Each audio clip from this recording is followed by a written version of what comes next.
Querido Deus, Pai Santo, Senhor da Glória, nós estamos em Tua presença, agradecidos por mais um dia que Tu nos concede. Obrigado, meu Senhor, por este dia, obrigado pelos meus irmãos, pelos nossos ouvintes. Obrigado, Senhor, por cada vida consagrada, dedicada a Ti e ao Teu serviço, Pai. Nós te louvamos, meu Senhor, pelos nossos amados irmãos, ajudadores, intercessores. Abençoa e guarda, Senhor, a tua igreja em toda a terra, crianças, jovens e adultos. Abençoa os anciãos da tua igreja, abençoa os teus ministros, suas famílias, ó Deus, as esposas, os filhos, guarda cada um. Amado Senhor, Deus bendito e todo-poderoso, ouve a nossa petição. Em nome de Jesus Cristo, nós te pedimos. Amém. Saudamos a todos com a paz de nosso Senhor Jesus Cristo. Voltamos para apresentar o programa Voz da Igreja, programa da Escola Teológica União e Crescimento, a Unicresce. No começo do meu trabalho no rádio, meus amados irmãos, nós estamos no ano 33, e no começo eu tive um problema com um certo obreiro, um certo pastor, porque ele comunicou à emissora que eu fazia um trabalho indevido, porque doutrina era para ser feito nas igrejas, para ser dado internamente e tal, e eu falava de doutrina no rádio. Eu estava doutrinando, dando doutrina no rádio. Eu sempre fui meio arretado, meio grosso, e eu mandei aquele obreiro via rádio. Eu disse que ele abrisse a Bíblia e procurasse ler os primeiros 2 versículos. No princípio criou Deus os céus e a terra se forma e vazia, e o Espírito de Deus pairava sobre as águas, para ele encontrar ali várias doutrinas nos primeiros 2 versículos da Bíblia. Não, a coisa não rendeu, ele não se meteu mais, e tudo bem. Mas a Bíblia Sagrada, ela é doutrina, ela é ensinamento, ela faz o homem, o cristão, se tornar douto. Não é doutor, não é douto, é dotado de conhecimento para ter uma explicação da sua própria fé. Hoje o nosso texto, primeira epístola de Paulo a Timóteo, capítulo 3, versículos de 1 a 7. E começa com doutrina mesmo, é doutrina. Então vamos ler. Naquele tempo eu me lembro da minha malcriação com aquele homem, que eles faziam coisas estranhas, erradas, e todo mundo tomava conhecimento, e a doutrina não podia tomar conhecimento. Eu nunca fui muito fácil, eu sempre tive uma certa dificuldade em engolir, né? Porque a palavra de Deus é maravilhosa e pode ser aplicada em qualquer época, para qualquer pessoa de qualquer idade. 1 Timóteo 3:1, esta é uma palavra fiel. Se alguém deseja o episcopado, excelente obra deseja.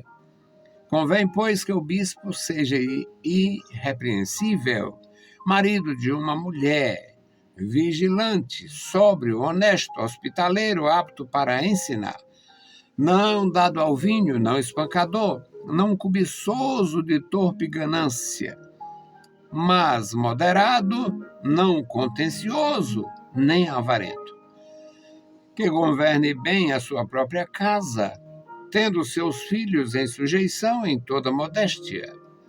Porque se alguém não sabe governar a sua própria casa, terá cuidado da igreja de Deus?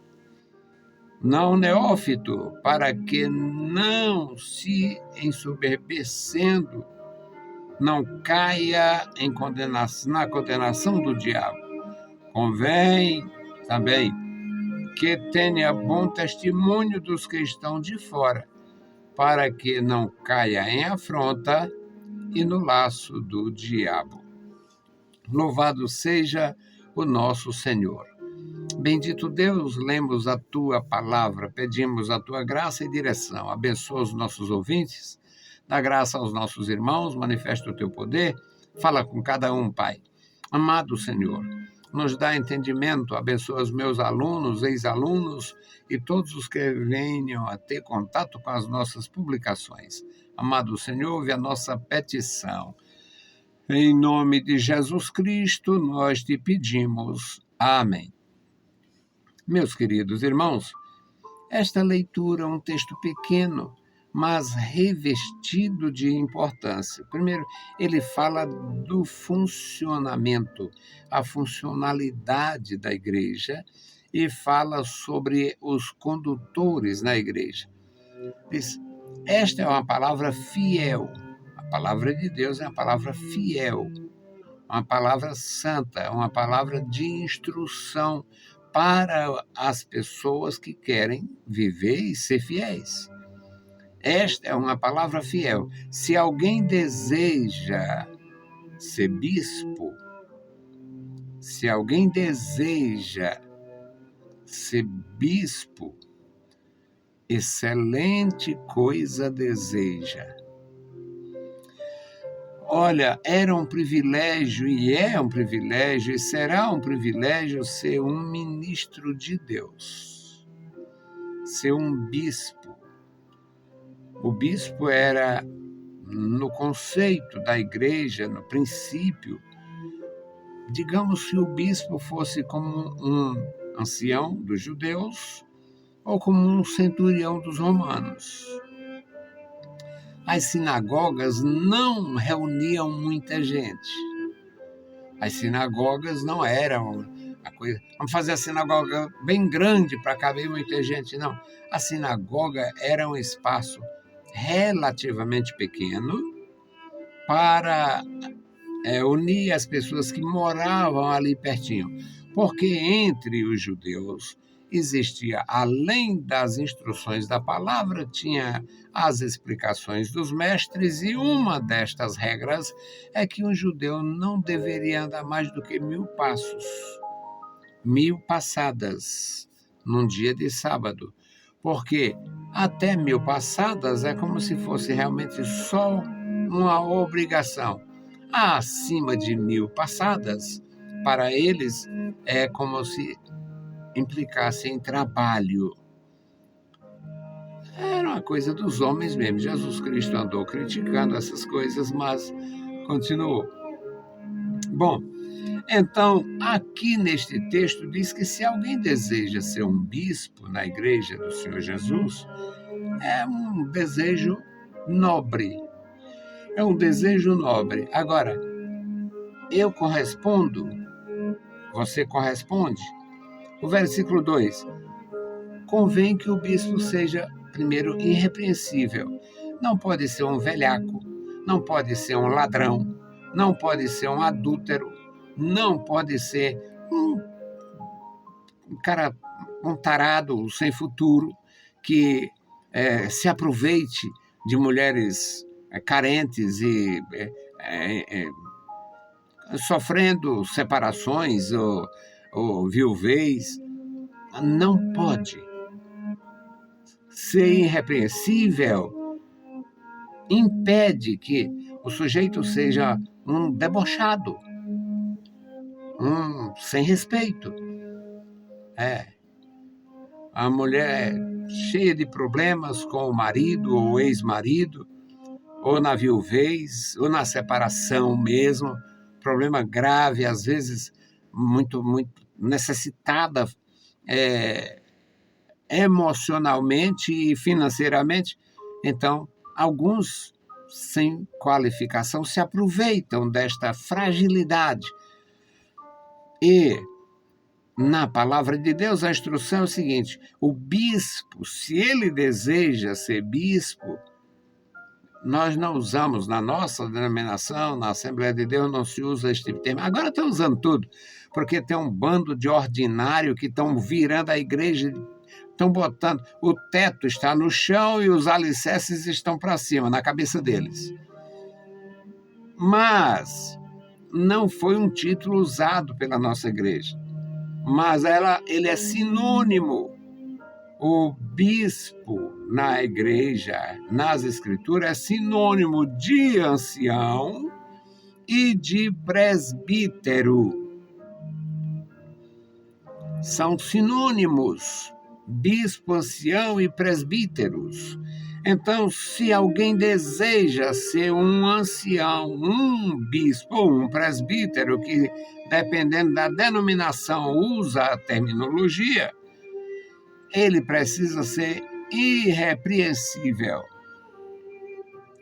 precisa ser marido. Agora, Satanás inventou que ele pode ser mulher, mas ele precisa ser marido, ser um dono de casa. Ele, na condição de bispo e marido, ele tem que ser cuidadoso, aqui chamado vigilante. Cuidadoso, o sujeito que se toca, um sujeito que se cuida moralmente. Ele precisa ser sóbrio, não pode ser um cara despilotado, neurastento, briguento. Não, ele deve ser sóbrio. Sóbrio. Deve ser honesto. Honesto com H, honesto com H. Honesto de verdade, honesto de fato. Faz parte do testemunho. Deve ser hospitaleiro, a casa dele é aberta para os seus irmãos, para aqueles que lhe servem também. Nós bispos, nós presbíteros, nós ministros, nós somos muito bem servidos. O povo de Deus é um povo maravilhoso. Eu não tenho o que dizer contra a minha igreja. Muito embora eu faça a observação em relação a alguns desqualificados que tem desqualificado no último banco, tem desqualificado no banco do meio, tem desqualificado nos primeiros assentos e tem desqualificado no comando. Mas é percentual baixo. A maioria dos nossos ministros são bem qualificados. A maioria absoluta dos nossos irmãos são qualificados. São pessoas decentes, pessoas dignas, pessoas honestas, pessoas pacíficas. A maioria na nossa igreja é bem qualificada. Então, meus amados, é a palavra. Ele deve ser hospitaleiro para receber os seus irmãos. Ele deve ter qualificação, maturidade. E deve ser apto para ensinar. Então, isso aqui é qualificação para prestar um bom serviço ao Senhor da igreja e à igreja do Senhor. Olha o versículo 3. Não dado ao vinho, não pode ser um pingunço. Mas ele só toma uísque. Ele é bêbado, mas só toma uísque, não faz diferença. Bêbado é bêbado. Ele é bêbado, mas só toma vinho, é bêbado. Então, ele tem que ser abstêmio? Talvez não. Mas ele não pode ter vício, um pingunço. Não pode ser espancador. Ele não pode ser uma pessoa de má comportamento, ignorante, que faça mal ao povo. Ele não pode ser ambicioso, doente, cobiçoso de torpe ganância. É o ambicioso. Onde foi que você comprou? Quanto foi? Quanto é? Onde é que tem? Ainda ficou? Não pode. Ele cuida de pessoas. Então, é a palavra de Deus. deve ser moderado. Aconteceu um problema, chegou alguém puxando os cabelos, aí ele vai puxar os cabelos também? Não, ele deve ter equilíbrio, moderação. Depois que ele escutar a coisa é estarrecedora, ele escuta pedindo misericórdia, e Deus dá misericórdia, Deus orienta, e depois que ele escutar tudo, pelo fato dele ter escutado com prudência, com moderação, em espírito de oração, pedindo a Deus a graça para ajudar na solução, Deus dá mesmo. E quando ele terminar de escutar, ele já tem o começo da resposta. A resposta, às vezes, vem com a pessoa que está com o problema. Ele tem que ser moderado. Não pode ser contencioso. Olha, eu escutei, eu ouvi falar, estão me contando, me contaram, eu ouvi o zum. Zum é coisa de Satanás. Me contaram, não é conveniente ao ministro. Se ele ouviu dizer, ele tem mais é que passar limpo. Não pode fazer render nada. Se ele tiver certeza que é verdade, o que ele ouviu, que é ruim, que fala contra o testemunho de alguém, ele ainda precisa de prudência e saber exatamente quando falar e com quem falar. Não pode ser contencioso, nem avarento.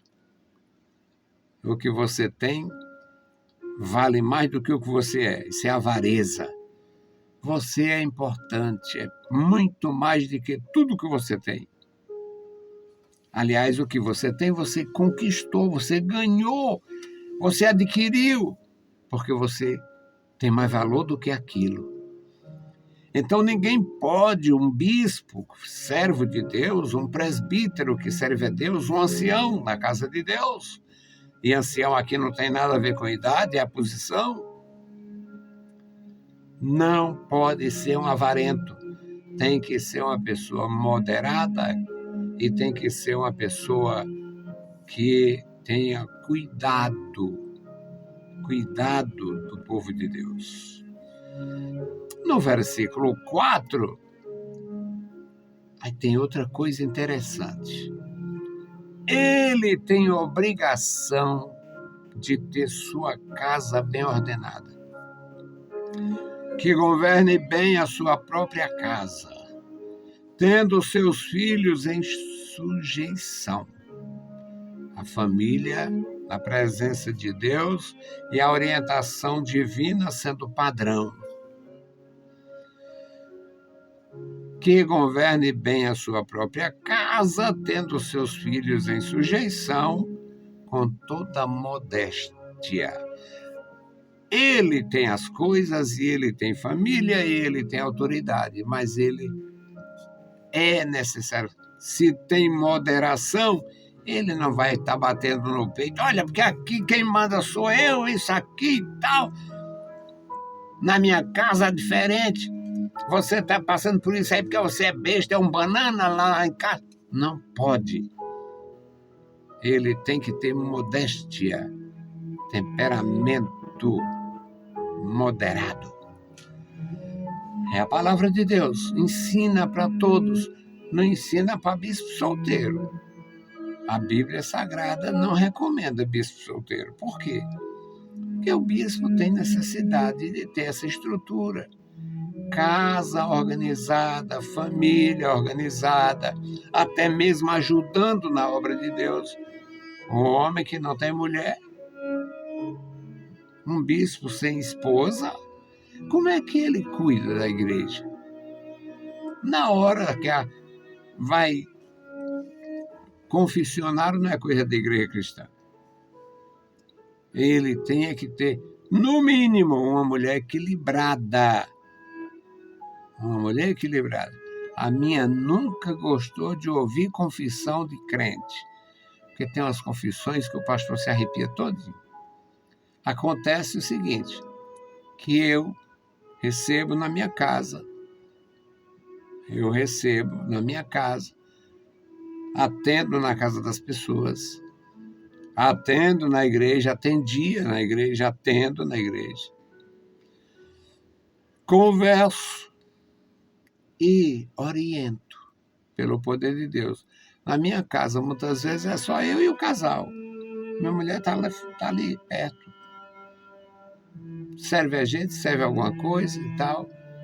Não se envolve, questão dela, e me ajuda muito. Aí, outra coisa aqui é que ele, se não sabe governar sua casa, se ele não tem mulher e filhos, como é que ele vai orientar os casais? Se ele não tem a experiência, não sabe, então ele precisa ser qualificado. Se alguém não sabe governar a sua própria casa, terá cuidado da igreja de Deus? A resposta é que é um cuidado deficiente, deficitário, não tem a mesma essência, o mesmo valor, o mesmo peso de o bispado de alguém que tem maturidade, experiência, vivência. Se alguém não cuida da sua própria casa, como cuidará da casa de Deus, da igreja de Deus? Não pode ser neófito. Começou ontem, já hoje está, oba! Não pode ser neófito. Alguns são bastante desenvolvidos, têm um certo conhecimento, mas precisa ter maturidade. Não é só conhecimento que faz um cristão. Maturidade. Então, aqui no versículo 6, não neófito, para que ensoberbecendo-se, não caia na condenação do diabo. O diabo não alisa. E muitas vezes as pessoas descuidam e terminam caindo em laço, em contradição do inimigo. Não pode ser um neófito. E o último versículo. Convém que tenha bom testemunho dos que estão de fora. Não é viajando, não. É de quem não participa da igreja. O sujeito mora perto, nunca participou da igreja, mas ele observa e, além de escutar, o que acontece dentro da igreja, na minha administração, na sua. Ele, esse servo de Deus, precisa ter esta condição, administrar a casa de Deus, sem ganância, sem mau testemunho. E a resposta é uma pergunta. Porém, também, ou melhor, convém também que tenha bom testemunho dos que estão de fora. É o vizinho da casa dele, é o vizinho da igreja, os vizinhos é que precisam, é que têm um benefício de ter um obreiro com qualificação ali na área onde reside. Bom testemunho dos que estão de fora, para evitar que este caia em afronta e seja laçado pelo diabo. É a palavra de Deus. É testemunho, é conselho, é doutrina e é maravilhoso. Deus abençoe meus irmãos de uma forma profunda e não deixe de aprender, não deixe de participar por causa de observações negativas ou nocivas de quem quer que seja. Vamos orar ao nosso Deus, pedir a sua graça à Igreja do Senhor e o Santo Ministério. O pensamento do autor aqui, escrevendo pelo poder de Deus. Vamos orar. Querido Senhor, Pai Santo que está nos céus, nós te louvamos, meu Senhor, te agradecemos pela tua bondade, te engrandecemos, ó Deus, pela riqueza espiritual, te louvamos, ó Deus, pelo entendimento da tua palavra, te agradecemos, ó Senhor, pelo dom, pelos dons. Abençoa os teus ministros, bispos, presbíteros, anciãos, pastores, diáconos na tua casa, os servidores do teu reino, os servidores do teu povo. Abençoa, Senhor, de uma forma maravilhosa. Recompensa com a bênção dos céus. Ó Deus, recompensa cada servo teu. Ajuda, ó Deus. Guarda, Senhor, cada vida. Em nome de Jesus Cristo nós te pedimos. Amém. Meus queridos irmãos, nós louvamos ao nosso Deus pela oportunidade. Deus abençoe você. Seja feliz, ande com Deus e, se o Senhor permitir, a gente volta. Leiam a Bíblia Sagrada e a graça de nosso Salvador repouse sobre vós. Amém.